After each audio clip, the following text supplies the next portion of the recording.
Hello and welcome. This is Hank Green talking about the survey, the census of Nerdfighteria that we recently did. And I'm just going to just walk you through some of the responses and what I think is interesting. This is entirely unscripted and I have done no math, so I will be doing a lot of that on the fly, which I apologize for.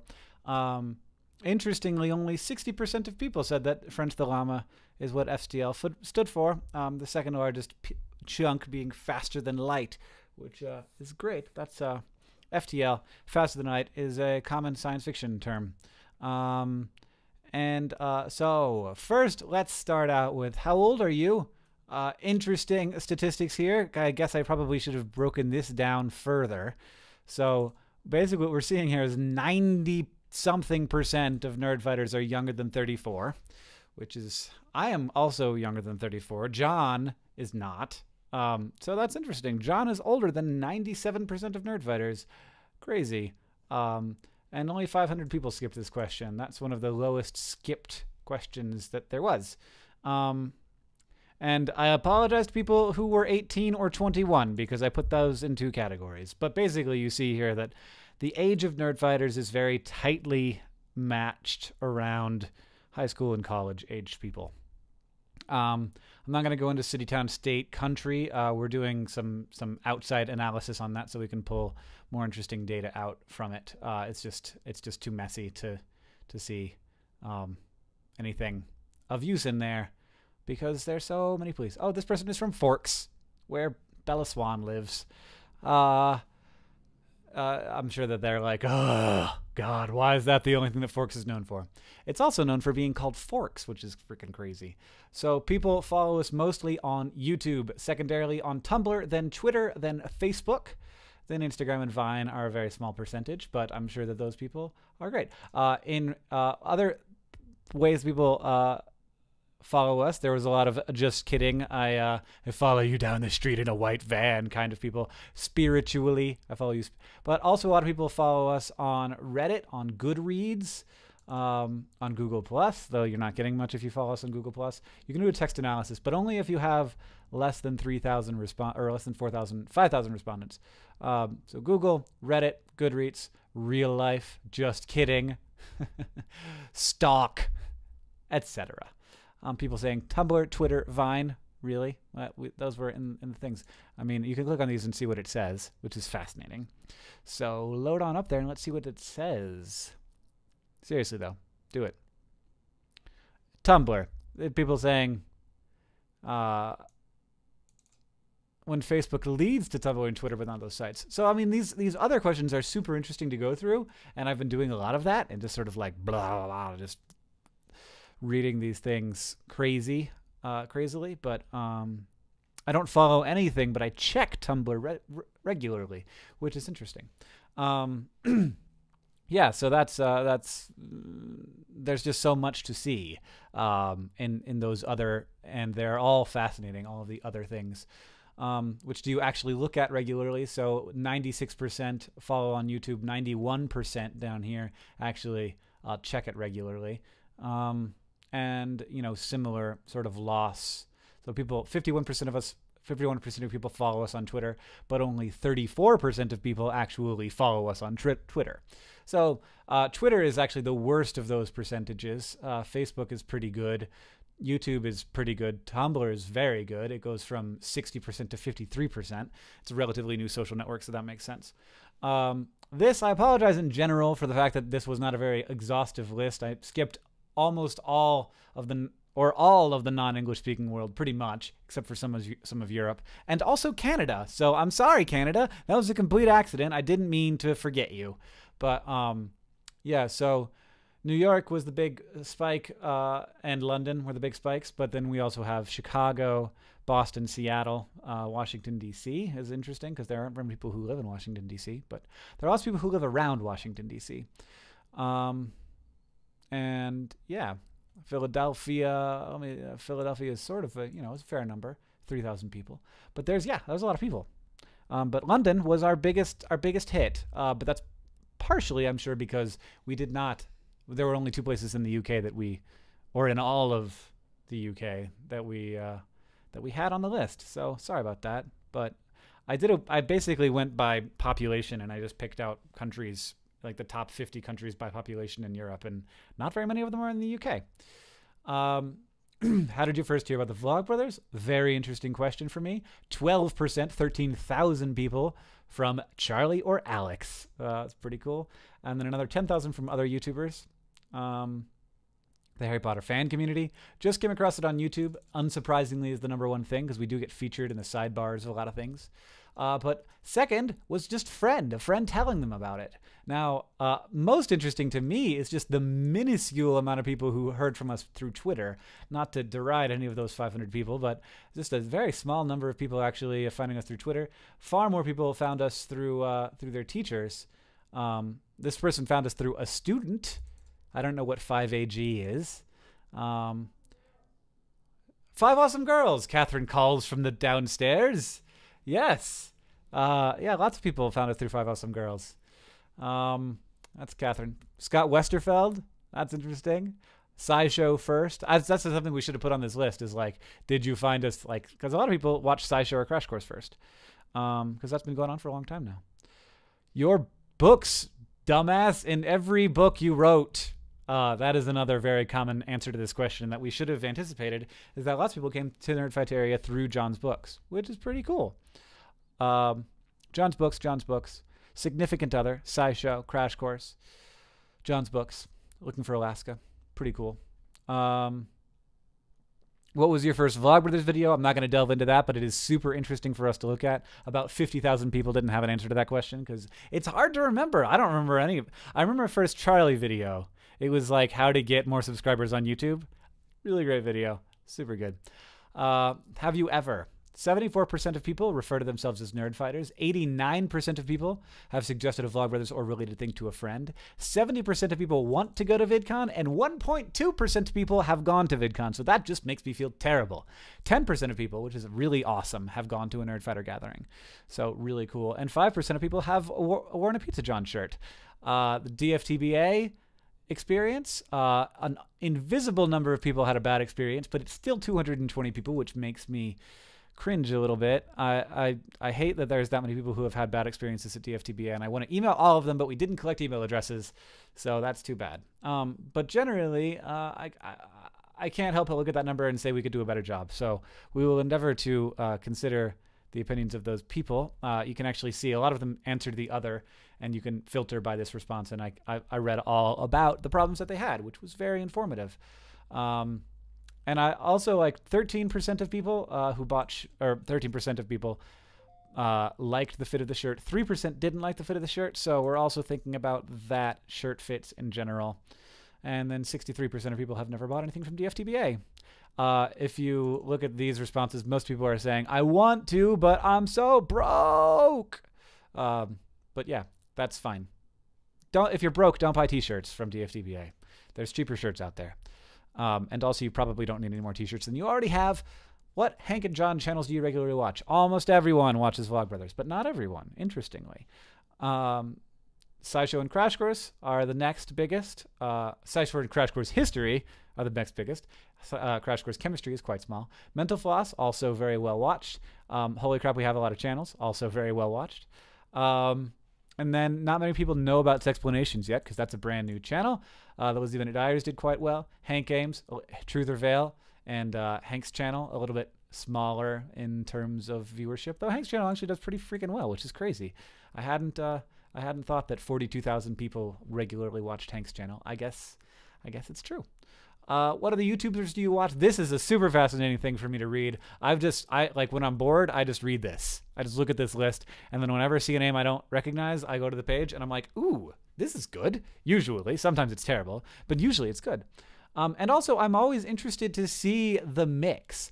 So like this person, I would never think that someone who watches Rhett and Link and Wong Fu Productions also likes ASAP Science and Vsauce and Lacey Green and Timothy, like, just like who, like, I have these like Venn diagrams in my head of like whose audience overlaps with whom's.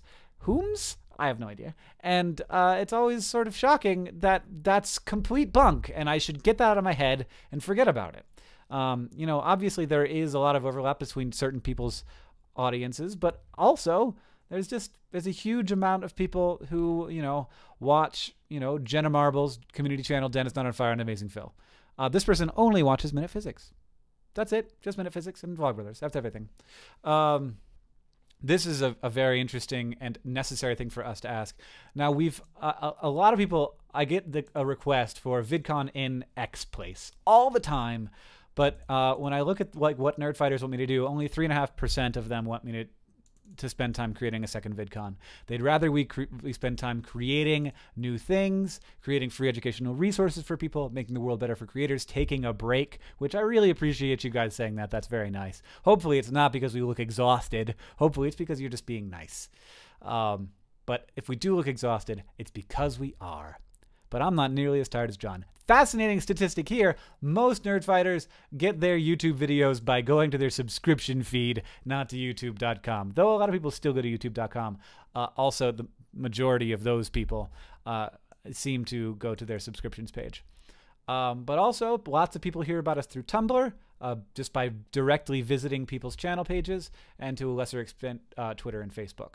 Which is interesting because a lot more people were saying they followed us on Facebook, but fewer of them are actually getting our videos through it. Because you follow people on Facebook, that doesn't necessarily mean that you get the content from the people that you follow, because of Facebook's really weird system. Unless we paid, we could pay like $1,000 or $5,000 a video to make sure everybody sees it, which is ridiculous. That kind of makes me angry. How much disposable income do you have? 49%. Fall smack in the middle with I have enough money to occasionally buy something nice for myself, but not regularly. And the 1% here is about 1.5%. I'm sure that they aren't actually the 1%. I don't know if that's some of these people were joking, but there was a fair number of people, 2,000 people, who either were joking or consider themselves very wealthy. Which project should we definitely not abandon? Vlogbrothers, number 1. Books, number 2. Followed by Crash Course, and then SciShow, and and then Hank's Music, which is a surprise. That's another surprise for me because I feel like people just forget that I play music, and also I haven't done a song in so long. It's really nice to see, and it's like feels really good to me to know that there are 40% of Nerdfighteria respondents saying that I shouldn't abandon playing music, because it is kind of something that I haven't spent a lot of time on lately because there's so much other stuff going on. I'm sure that the people of Nerdcrafteria, this 10% of people, really are very dedicated to. So that's something like you don't really see, what should we definitely not abandon, but you don't see the dedication. So 10% of people, it seems like, that might not be a huge project, but it is really important to me because I feel like all 10% of those people, all 13,000 of those people really love that thing. So I kind of wish we had a way to gauge the intensity of that feeling.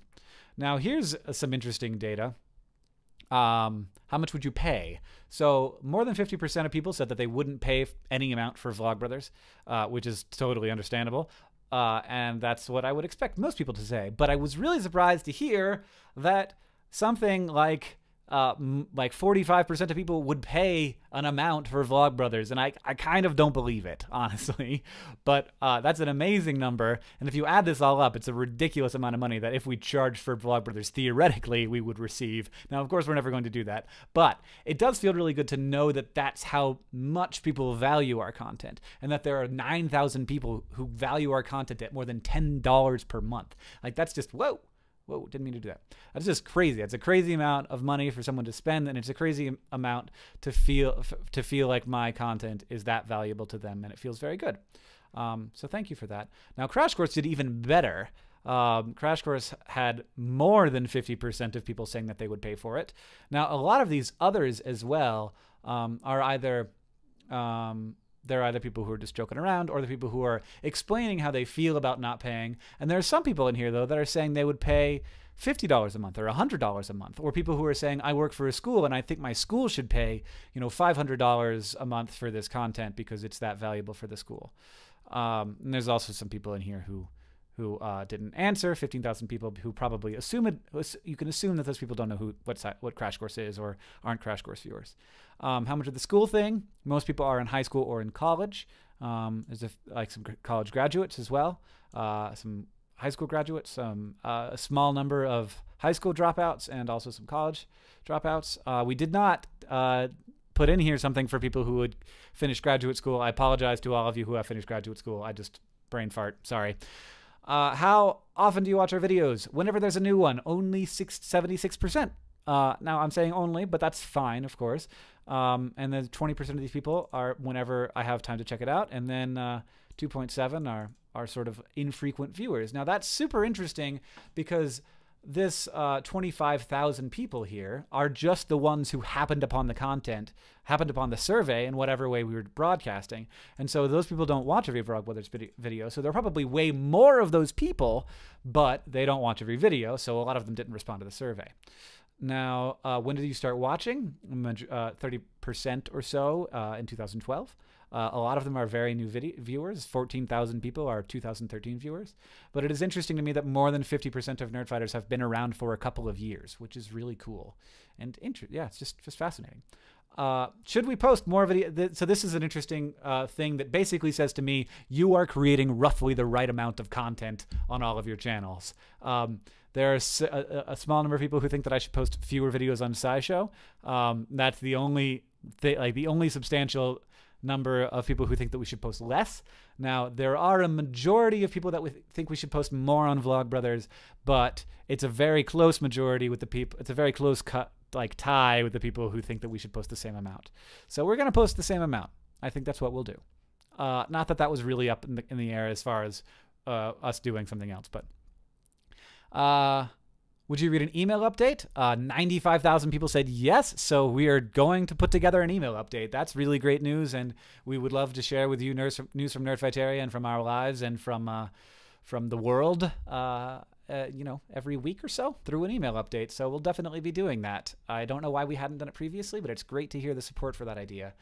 How much would you expect to pay for a concert and variety show? Now, it's really awesome to see 90% of people saying they'd pay more than $15, because if we wanted to put something really cool together that we had like special guests that we wanted to pay and you know, pay for the tour and gas and everything, then, you know, that would be like $15 would be a good price. Now, of course, the majority of people said that they'd pay more than $20, but I don't know. I don't know what we'd pay. It's interesting to break this down demographically, too. I went in and I was like, okay, so people who live near New York City, they're much more interested in, like, they are like, you know, ready to pay $30 or $40 because to them, that's how much shows cost. But in other parts of the country, specifically places like Missoula, Montana, shows are more like 15 or 20 bucks.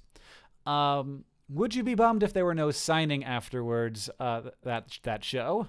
Yes, 72% of people said. So that is also important data for us. If we were going to make a new kind of show, 61% of people said literature, followed by contemporary art being the second most highly rated, though literature kicked its ass and everything's ass. But everything was fairly well supported, which is great. You know, 30,000-ish people into each one of those ideas. Now, I haven't actually clicked on the other of this, but there are 16,000 responses, so I'm looking forward to going through that and seeing what people thought. What makes you feel like a nerd fighter? The majority of people here just watching the videos, also following us on Tumblr, reading John's books, listening to my songs, filling out really long surveys. Now, the other responses here are also really interesting, but I really like that 39% of people said you're Nerdfighter friends, because it's nice to me to know that there are people out there who aren't isolated Nerdfighters, but who are part of a larger Nerdfighter community, which is really cool. I keep saying really cool a lot in this video, but things are really cool.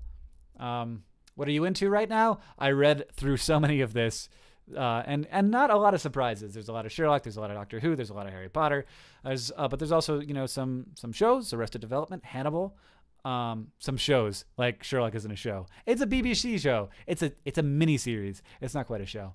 And a lot of books like Divergent and Hunger Games and stuff like that. So that was super interesting as well. How much time do you spend on the internet per day? I was actually surprised that these numbers weren't higher, to be frank. A surprising number of people spend less than 1 hour on the internet every day. I don't know how you watch YouTube videos if you do that, but thanks for spending that time with us. But yeah, I spend more like 6 to 8, maybe more than 8. So I expected more in that range. How much time do you spend on TV? Very small amount. More than half of the majority of Nerdfighters spend 0 to 1 hours per day watching television, which is dangerous. Now, I'm sure that has been interpreted as, how much time do you spend watching TV, like sitting on a couch? Probably a lot of those people watch Hulu or download stuff to watch. So, you know, who knows? but that is a very interesting statistic for the cable companies in the world. How many books do you read for a year? Crazy. 33% more than 25. That's a lot of freaking books, you guys.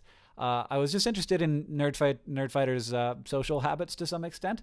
You know, you have to look here that 82,000 people skipped this question. So those people theoretically don't drink, smoke pot, or do any drugs. But you know, a fair amount of Nerdfighters drink. And then a very tiny, so you have to basically divide all of these numbers by 2, I think. So, you know, a very small amount. More of them smoke pot than smoke cigarettes, which frankly, that makes sense to me. But yeah, not very much of that going on. What's your most important cause? This is a very important question to me. Education winning out by a fairly substantial margin, which is really interesting and exciting. Pennies beating out immigration. So that doesn't make any sense. But number 2 is women's rights, followed by global poverty and the environment, and social justice. Women's rights, social justice, then the environment, then global poverty. So that's fascinating. And then this 92,000 responses that are just, for the most part, extremely heartfelt and kind and thoughtful, and some of them are very long, and I feel bad that I can't read all 92,000 of these. I apologize for not being able to read all 92,000 of these, but I have read many of them, and they're wonderful things to read. So thank you all so much for participating in this survey, but of course, really for participating in this community, because when it comes down to it, the most amazing, like the most interesting statistic in this survey is that for a video that went out to 200,000 people, we got 128,000 responses, and 128,807 started the survey, and 128,807 finished the survey. That is unheard of. I used to work for nonprofits, and we would strive for 5% response rates. We wouldn't get it, but that would be our goal. Our goal would be for a survey of the people who donate to our organization. We would strive for a 5% response rate on a survey like this. And to get more than 50%, substantially more than 50%, that is unheard of. And that's only because this is such a dedicated and interested and engaged community. And I don't know how we are so lucky to have that kind of thing going on here. But thank you all so much for it, and for all of the lovely thoughts in the text box here. Yeah, it's fascinating, but mostly it's wonderful. It's really excellent. So thanks all for that. And I'll see you guys next time. Thanks, channel. Peace out. Goodbye.